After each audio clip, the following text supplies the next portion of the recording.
तो आज का जो हमारा लेक्चर है वो एक बहुत ही स्पेशल टॉपिक पे है, जिसे एल्गी कहते हैं। ठीक है, तो एल्गी होता क्या है, पहले इसके टर्म के बारे में समझ लेते हैं। क्या ये प्लांट है? तो व्हाट इज़ एल्गी? एल्गी क्या है? ठीक है, तो क्या ये एक प्लांट है? तो अगर हम ठीक से देखें तो आंसर नो। क्यों? क्योंकि अगर हम प्लांट की बात करें, प्लांट के स्ट्रक्चर की बात करें, तो उसमें क्या होता है? उसमें हमारा होता है रूट, देन स्टेम, देन एक लीफ, ठीक है, एंड हमारे फ्लावर। तो इस तरह का जो स्ट्रक्चर होता है, जिस तरह का प्रॉपर स्ट्रक्चर होता है, वो किसका होता है? प्लांट का होता है। ठीक है, तो हमने एल्गी को एक प्रॉपर प्लांट क्यों नहीं कहा? इसका कारण ये है कि एल्गी में इस तरह का स्ट्रक्चर नहीं देखने को मिलता है। ठीक है, तो किस तरह का स्ट्रक्चर देखने को मिलता है? Thallus like structure, thallus like structure. Algae में थैलस लाइक स्ट्रक्चर होता है। ठीक है, इसीलिए एल्गी को प्लांट ना कह के थैलॉइड प्लांट कहते हैं। ठीक है, अब प्लांट तो कहते हैं, लेकिन प्रॉपर प्लांट ना कह के थैलॉइड प्लांट कहते हैं। क्यों? क्योंकि इसमें थैलस लाइक स्ट्रक्चर होता है। ठीक है, यानी कि इसमें थैलस पाया जाता है, इस तरह का स्ट्रक्चर नहीं पाया जाता है, इसलिए इसको प्लांट, प्रॉपर प्लांट ना कह के, यानी कि एक्चुअली इसमें लीफ, स्टेम और रूट वगैरह इस तरह का स्ट्रक्चर नहीं पाया जाता है। इसको हम इस तरह का स्ट्रक्चर ना बता के हम इसे मतलब प्लांट के फॉर्म में अगर दर्शा भी रहे हैं तो इसको थैलॉइड शब्द जोड़कर, यानी थैलॉइड स्ट्रक्चर। ठीक है, यानी थैलस लाइक स्ट्रक्चर, इसीलिए इसको थैलॉइड प्लांट कहते हैं एल्गी को। तो ये हमारा फर्स्ट पॉइंट था। ठीक है, देन हमारा सेकंड पॉइंट अगर आता है तो हम ये देखते हैं कि इनका डिवीज़न, इसको किस में रखा गया। ठीक है, अगर हम देखें तो इसमें थैलस लाइक स्ट्रक्चर पाया जाता है। थैलस लाइक स्ट्रक्चर पाया जाता है तो इनको हम किस में रखते हैं? इनको एक अलग डिवीज़न रखते हैं, जिसको कहते हैं थैलोफाइट,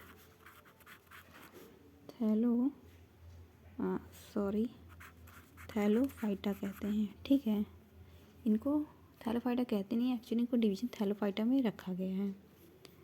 अब थैलोफाइटा में आपका फंजाई भी आता है। ठीक है, तो इनको फंजाई के साथ ही रखा गया है थैलोफाइटा में। थर्ड, इनमें फोटोसिंथेटिक पिगमेंट जो कि क्या है? क्लोरोफिल है, क्लोरोफिल पाया जाता है। ठीक है, एल्गी में क्या पाया जाता है? क्लोरोफिल, जिस कारण ये क्या काम करते हैं? फूड फॉर्मेशन करते हैं। क्योंकि जिसके पास भी क्लोरोफिल नामक औजार होगा वो क्या काम करेंगे? अपना भोजन खुद ही बना लेंगे। ठीक है, अपना भोजन खुद ही बना लेंगे, यानी कि अपना फूड खुद ही बना लेंगे। तो जब इनके पास क्लोरोफिल है और ये अपना फूड खुद प्रिपेयर कर रहे हैं तो इनको क्या कहते हैं? ऑटोट्रॉफिक। इन्हें किसी और चीज़ की ज़रूरत नहीं है, किसी चीज़ की हेल्प लेने की ज़रूरत नहीं है। ये क्या काम कर रहे हैं? खुद अपना फूड का फॉर्मेशन कर रहे हैं, इसलिए ऑटोट्रॉफिक है। ठीक है, और यही कारण है कि फंजाई एल्गी से अलग है। क्यों? क्योंकि फंजाई में क्लोरोफिल नहीं पाया जाता है और एल्गी में हमारा क्लोरोफिल पाया जाता है। ठीक है, और ये अपना न्यूट्रिशन खुद कर लेते हैं, इसीलिए इनको ऑटोट्रॉफिक कहते हैं। ठीक है, अब हम बात करें कि इनके ये रहते क्या हैं? हैबिटाट की बात करें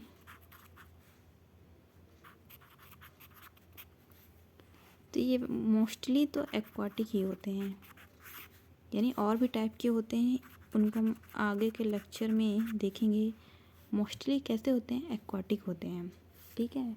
यानी अगर लोअर एल्गी से बात ले टू हायर एल्गी, जैसे जैसे एल्गी का डेवलप होगा, ठीक है, आगे बढ़ते जाएंगे, लोअर से हायर की हो जाएंगे, तो हम देखेंगे मोस्टली जो हमारा एल्गी है वो एक्वाटिक ही होंगे, ठीक है। वो हमें पानी में ही मिलेंगे। ये आपका फ्रेश वाटर भी हो सकता है, मैराइन वाटर भी हो सकता है, वो हम ये सब आगे देखेंगे। पहले हम बेसिक एक तैयार कर रहे हैं एल्गी के बारे में, यानी कि माइंड में हम रख लेते हैं कि एल्गी होता क्या है, ठीक है। तो ये एक्वाटिक होते हैं, बाकी अदर टाइप के भी एल्गी होते हैं, ठीक है। मतलब उनका जो रहने का स्थान है, यानी कि जो उनका एक प्रॉपर जिस कंडीशन इन्वायरमेंट में पाए जाते हैं, ठीक है। फिर दूसरा हम क्या देखते हैं कि इसमें टिश्यू सिस्टम नहीं पाया जाता है। जो भी टिश्यू सिस्टम है, क्यों? क्योंकि जो टिश्यू सिस्टम है जिसको हम जाइलम कह रहे हैं या फ्लोएम कह रहे हैं, वो किस में पाया जाता है, एक प्रॉपर ट्री में, ठीक है। यानी कि जाइलम है, फ्लोएम है, ठीक है, इस तरह का स्ट्रक्चर नहीं पाया जाता है। क्योंकि जब इस तरह का स्ट्रक्चर नहीं पाया जा रहा है तो ये भी पाना नामुमकिन है। तो टिश्यू स्ट्रक्चर यानी कि जाइलम फ्लोएम नहीं बनेगा।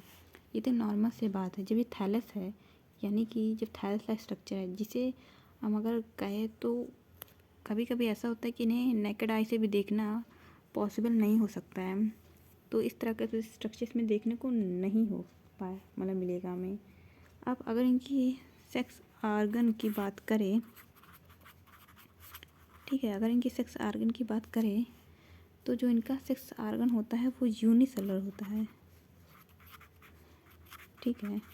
साथ में ये इनमें जैसे सपोज ये सेक्स आर्गन है और इनके चारों तरफ जैकेट लाइक स्ट्रक्चर नहीं पाया जाता है, ठीक है, यानी ये विथआउट जैकेट होता है।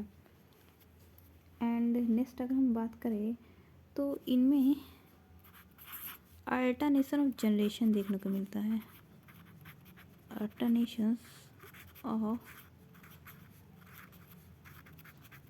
जनरेशन, ठीक है।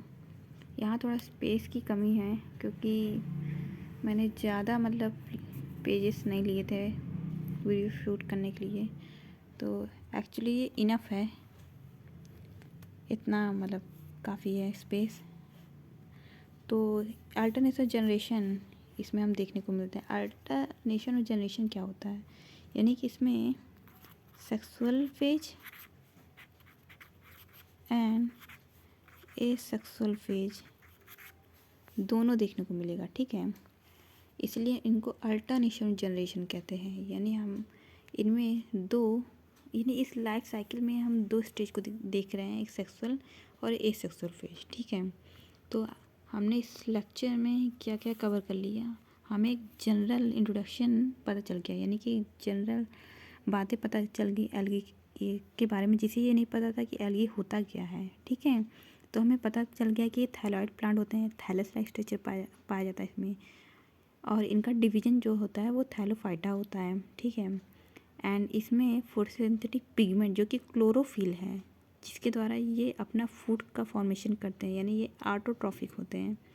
फिर ये एक्वाटिक होते हैं, मोस्टली तो एक्वाटिक होते हैं, यानी बाकी भी टाइप के होते हैं, अदर टाइप के भी होते हैं, जिनको हम आगे देखेंगे बहुत अच्छे से, ठीक है। यानी मोस्टली तो ये एक्वाटिक होते हैं। इनमें टिश्यू सिस्टम जैसे कि जाइलम फ्लोएम इस तरह का जो होता है स्ट्रक्चर वो इसमें नहीं देखने को मिलता है। इनका जो सेक्स ऑर्गन होता है वो यूनिसेलुलर होते हैं, लेकिन इनके जो चारों तरफ जैकेट होती है वो नहीं पाई जाती है। एंड इसमें अल्टरनेशन ऑफ जनरेशन देखने को मिलता है, यानी कि जो सेक्सुअल फेज होता है और एसेक्सुअल फेज, यानी कि लाइफ साइकिल में सेक्सुअल एसेक्सुअल फेज देखने को मिलता है, ठीक है। तो जो बिगिनर हैं, यानी कि जिनको एल्गी के बारे में बिल्कुल भी नहीं पता था, उसके लिए ये इतना काफ़ी है। यानी और भी चीज़ें हैं लेकिन ये बेसिक बहुत ज़्यादा ज़रूरी है, ठीक है। खासकर जो ग्रेजुएशन लेवल पे हैं, जो अभी मतलब फर्स्ट स्टेप रखे हैं ग्रेजुएशन पे, क्योंकि अगर बॉटनी उठाए तो उसमें हमें पहले एल्गी के बारे में ही जानकारी लेना ज़रूरी हो जाता है, जो कि हमें एल्गी ही फर्स्ट टाइम पढ़ना स्टार्ट करते हैं। तो ये बेसिक है, आगे हम और भी लेक्चर कवर करेंगे एल्गी के बारे में। आज के लिए इतना ही, फिर मिलते हैं नेक्स्ट वीडियो में।